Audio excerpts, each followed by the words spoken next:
You may remember my series of videos about the engine of aging enzyme TOR.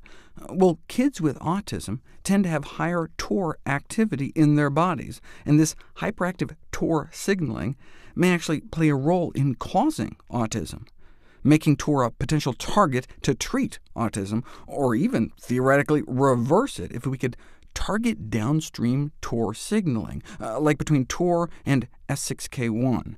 Well, that's actually one of the ways broccoli compounds kills off prostate cancer cells, by inhibiting the signal transduction between TOR and S6K1.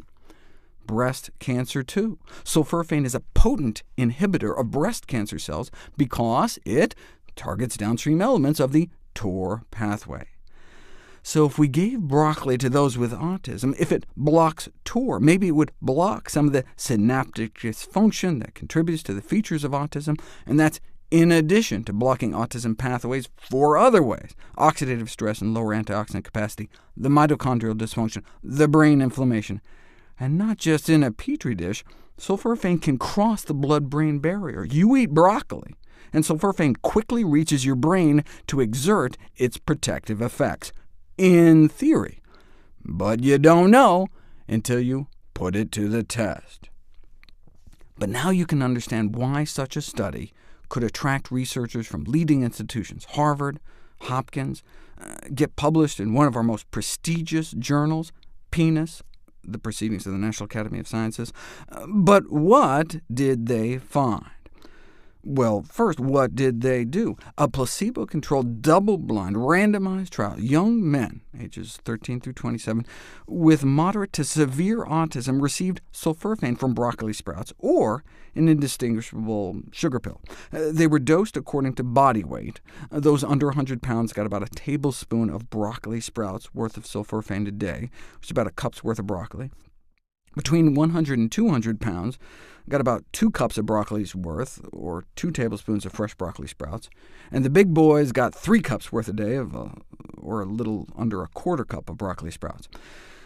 Why didn't they just use actual broccoli or actual sprouts?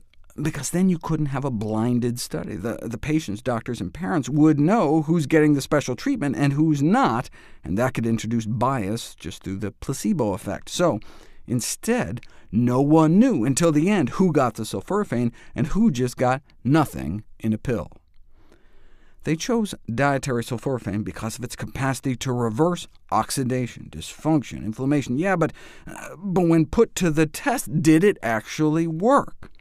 Well, the placebo didn't give people with autism nothing, and nothing much happens, but effectively secretly sneak them some broccoli, and substantial improvements in behavior, social interaction, and verbal communication, but it all disappeared once the broccoli stopped.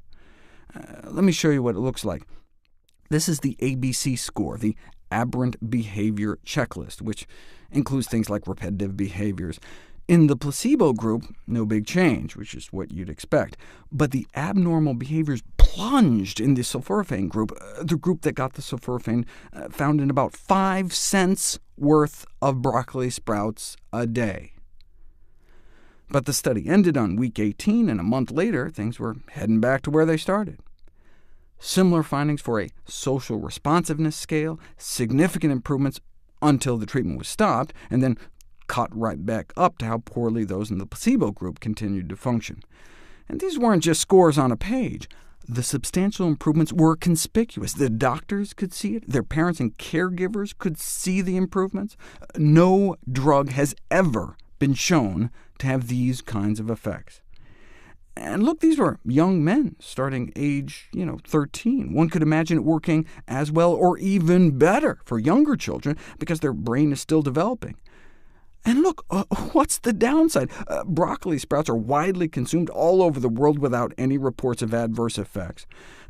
Now remember, we're talking about whole foods, not broccoli or sulforaphane supplements.